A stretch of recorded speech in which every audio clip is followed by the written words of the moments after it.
प्रशासनानं कोकणातील शेतकऱ्यांवर अन्याय न करता भरघोस मदत द्यावी अशी मागणी रामदास कदम यांनी केली आहे।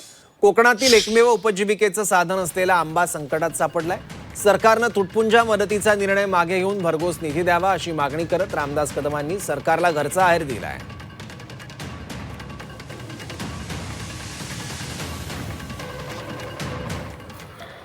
कोकणातला हापूस आंबा, त्या आंब्यावरती तो वर्षभर आपली उपजीविका कोकणाला शेतकरी माझा चालू असतो। मात्र आज कधी नव्हे तर शासनानं जर का चांगल्या पद्धतीने मदतीचा हातभार लावला नाही तर आमच्या शेतकऱ्यांची आत्महत्या होईल। जगेल कसा शेतकरी आमचा? 20,000 25,000 मध्ये काही होणार नाही ना, कारण 90% आंबा गेलेला आहे, 5-10% शिल्लक पण नाहीये, अशी अवस्था आहे।